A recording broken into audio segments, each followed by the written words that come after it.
അങ്ങനെ മാനസ നൈസായിട്ട് കൺമണിയുടെ കുടുംബം കലക്കിയിരിക്കുകയാണ് ഇന്നത്തെ എപ്പിസോഡിൽ. അത് തന്നെ കാണിക്കുന്നത് ഗോകുല് കൃഷ്ണി കൺമണിയുടെയും കൂടെ തിരിച്ച് വീട്ടിലേക്ക് എത്തിയിരിക്കുകയാണ്. ഗോകുലിന്റെ ബർത്ത്ഡേ സെലിബ്രേഷന് വേണ്ട സാധനങ്ങളൊക്കെ ആയിട്ടാണ് ഗോകുല് വീട്ടിലേക്ക് എത്തിയിരിക്കുന്നത്. എന്നാൽ ഈ സമയത്ത് വീട്ടിലെ അമ്മായിമാരും ഗോകുലിന്റെ അച്ചാച്ചനും എല്ലാം ഗോകുലിനോട് നീ ഒരുപാട് സാധനങ്ങൾ വാങ്ങിയിട്ടുണ്ടല്ലോ എന്നൊക്കെ ചോദിക്കുകയാണ്. തുടർന്ന് കൺമണിയാണ് അവരോട് പറയുന്നത് ഗോകുലിന് എന്ത് കാണിച്ചു കൊടുത്താലും ഗോകുലിന് ഒന്നും ഇഷ്ടപ്പെട്ടില്ല, എല്ലാത്തിന്റെ വില നോക്കിയിട്ട് അതൊക്കെ വേണ്ടാന്ന് പറയും. എന്നാൽ അത് കണ്ട് ക്രിഡ് സാർ അതെല്ലാം വാങ്ങും. അവൻ നമ്മൾ വിചാരിച്ച പോലെയല്ല, വലിയ കളനാണെന്നൊക്കെ പറഞ്ഞ് ഗോകുൽ ഇങ്ങനെ കളിയാക്കി നിൽക്കുകയാണ്. എന്നാൽ ഈ സമയത്ത് പിന്നെ കൃഷി പിന്നെ ഇവരോട് പറയുന്നത് ബർത്ത്ഡേ ഒക്കെ ആഘോഷിക്കാനുള്ളതാണ്. എന്നാൽ അത് കേട്ട് ശാന്തമ്മ പിന്നെ കൃഷ്ണനോട് സാറേ എൻ്റെ ബർത്ത്ഡേ 2 മാസം കഴിഞ്ഞാൽ വരുന്നുണ്ടെന്ന് പറയുകയാണ്. എന്നാൽ അത് കേട്ട് ശ്രീനി അതെന്തിനാടി നീ ഇപ്പോൾ അത് പറയുന്നതെന്ന് ചോദിക്കുകയാണ്. തുറന്ന് ശാന്തമ്മ അല്ല ഞാൻ വെറുതെ ഒന്ന് ഓർമ്മിപ്പിച്ചതേ ഉള്ളൂ എന്നൊക്കെ പറയുകയാണ്. എന്നാൽ ഈ സമയത്ത് സത്യഭാമ പിന്നെ കൃഷ്ണനോട് എൻ്റെ ബർത്ത്ഡേ മെയ് 27-ാം തീയതിയാണെന്ന് പറയുകയാണ്. എന്നാൽ അത് കേട്ട് കൃഷ്ണനോട് പിന്നെ അമ്മായിമാര് നമുക്ക് എല്ലാവർക്കും ബർത്ത്ഡേ എല്ലാം നല്ല രീതിയിൽ ആഘോഷിക്കണം. തുടർന്ന് കൃഷ്ണ പിന്നെ സുലോചനയോടാണ് ചോദിക്കുന്നത് അല്ല അമ്മായിക്കൊന്നും ബർത്ത്ഡേ കുറിച്ച് പറയാനില്ലേ എന്ന് ചോദിക്കുകയാണ്. എന്നാൽ അത് കേട്ട് സുലോചന അതെ എനിക്ക് എൻ്റെ ബർത്ത്ഡേ ആകുമ്പോൾ എല്ലാവരുടെയും ബർത്ത്ഡേ ആകുമ്പോൾ നമുക്ക് വല്ല കാശിയിലേക്കോ പഴനിയിലേക്കോ നമുക്ക് പോകണം എന്ന് പറയുകയാണ്. എന്നാൽ അത് കേട്ട് സത്യഭാമിക്ക് നല്ല ദേഷ്യം വരികയാണ്. തുടർന്ന് കൺമണി പിന്നെ ധനലക്ഷ്മിയെ കുറിച്ച് ചോദിക്കുകയാണ്. തുടർന്ന് ശ്രീനി പിന്നെ കൺമണിയോട് ധനലക്ഷ്മി ഗോകുലിന്റെ ഡ്രസ്സ് എടുക്കുന്നതിന് വേണ്ടി പോയിരിക്കുകയാണ്. എന്നാൽ അത് കേട്ട് കൃഷി പിന്നെ കൺമണിയോടാണ് പറയുന്നത് അതെന്തായാലും നല്ല തീരുമാനമാണെന്ന് പറയുകയാണ്. ഏതൊരു അമ്മയ്ക്കായാലും സ്വന്തം മകന്റെ ബർത്ത്ഡേക്ക് എന്തെങ്കിലും പ്രസന്റ് കൊടുക്കണമെന്നൊക്കെ ചെറിയൊരു ആഗ്രഹം കാണുമെന്നൊക്കെ പറയുകയാണ്.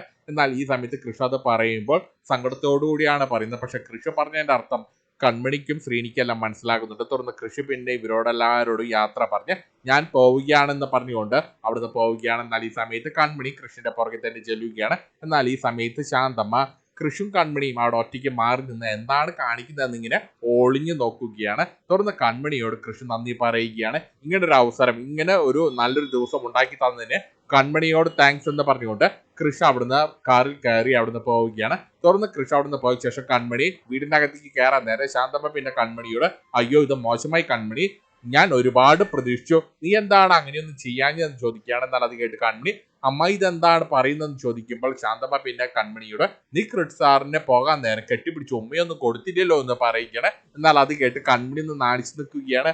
അയ്യേ അമ്മ എന്താ ഇങ്ങനെയൊക്കെ സംസാരിക്കുന്നത്. തുടർന്ന് ശാന്തമ്മ പിന്നെ കൺമണിയോട് നീ ക്രിഡ് സാറിനോട് ഫോണിലൂടെ സംസാരിക്കുമ്പോഴെല്ലാം ഞാൻ ഒളിഞ്ഞു മാറി നിന്ന് അത് കേൾക്കാറുണ്ടായിരുന്നു എന്ന് പറയുകയാണ്. നീ ക്രിഡ് സാറിന് ഫോണിലൂടെ ഉമ്മ കൊടുക്കുന്നതല്ലേ ഞാൻ കേട്ടിട്ടുണ്ടെന്ന് പറയുകയാണ്. എന്നാൽ അത് കേട്ട് കൺമണി ആകെ നാണം കേട്ട് ചമ്മി നിൽക്കുകയാണ്.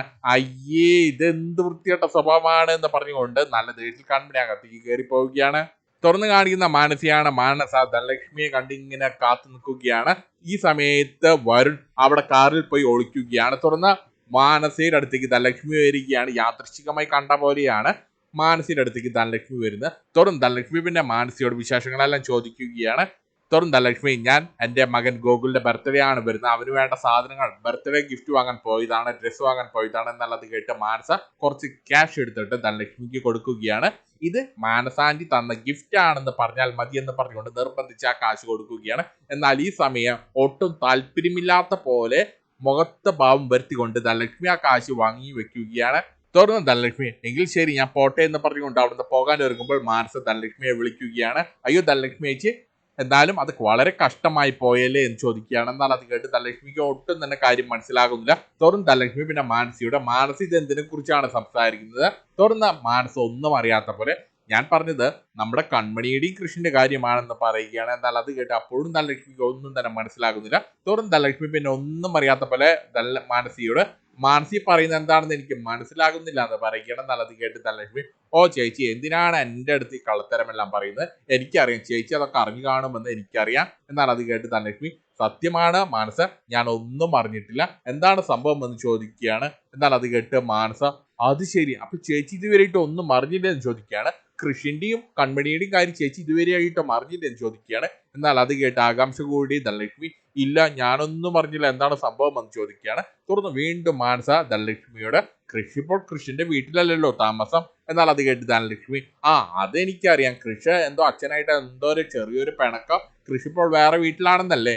എന്നാൽ അത് കേട്ട് മാനസ അയ്യോ ചേച്ചി അങ്ങനെയൊന്നുമല്ല, ചെറിയ പിണക്കമൊന്നുമല്ല, വലിയൊരു വിഷയമാണെന്ന് പറയുകയാണ്. കൃഷ്ണയ്ക്ക് സ്വന്തം വീട്ടിലേക്ക് തിരികെ പോകാൻ സാധിക്കില്ല, സാഗറിന്റെയും സുജാതയുടെയും വീട്ടിലേക്ക് കൃഷ്ണയ്ക്ക് കയറി ചെല്ലാൻ സാധിക്കില്ല എന്ന് പറയുകയാണ്. എന്നാൽ അത് കേട്ട് ഞെട്ടി അതെന്താണ് അങ്ങനെയെന്ന് ചോദിക്കുകയാണ് ധനലക്ഷ്മി. തുടർന്ന് മാനസ കൂടുതൽ ഡീറ്റെയിൽ ആയിട്ട് കാര്യങ്ങൾ പറയുകയാണ്.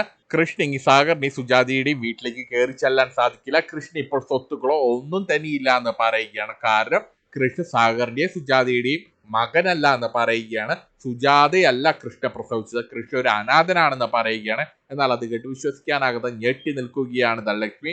തുടർന്ന് ധനലക്ഷ്മി പിന്നെ മാനസയോട് മാനസ വെറുതെ എൻ്റെ അടുത്ത് അനാവശ്യം പറഞ്ഞാലുണ്ടല്ലോ ഞാനിത് വിശ്വസിക്കില്ല എന്ന് പറയുകയാണ്.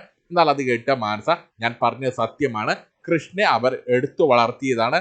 ഇതും പറഞ്ഞുകൊണ്ട് ആ കാര്യങ്ങൾ മാനസ കേട്ട കാര്യങ്ങളെല്ലാം ധനലക്ഷ്മിയോട് പറയുകയാണ്. കൃഷ്ണയ്ക്ക് ആ വീട്ടിൽ ഒരു അധികാരവുമില്ല, കൃഷ്ണയ്ക്ക് അലികയുടെ മേൽ സ്വത്തിന്റെ മേലും ഒരു അധികാരവും അവകാശവും ഇല്ല എന്ന് പറയുകയാണ്. കൃഷി ഇപ്പോൾ ഒരു അനാഥനാണ്. ഒരു പക്ഷെ കൺമണിയുടെ അച്ഛനും ഈ സത്യങ്ങളെല്ലാം അറിയുമായിരിക്കും, അവർ ഈ സത്യം നിങ്ങളുടെ അടുത്തുനിന്ന് മറച്ചു വെച്ചതാണെന്ന് പറയുകയാണ് ധനലക്ഷ്മി. തുറന്ന മാനസ ചെറിയൊരു സങ്കടം അഭിനയിച്ചുകൊണ്ട് എന്നാലും നമ്മുടെ കൺമണിക്ക് ഇങ്ങോട്ടൊരു അവസ്ഥ വന്നല്ലോ, കൺമണി കൃഷ്ണ കല്യാണം കഴിച്ച് നിങ്ങളുടെ കുടുംബം രക്ഷപ്പെടുമെന്നാണ് ഞാൻ കരുതിയത്, ഇനിയിപ്പോൾ അതിനും വകുപ്പില്ലാതായല്ലോ.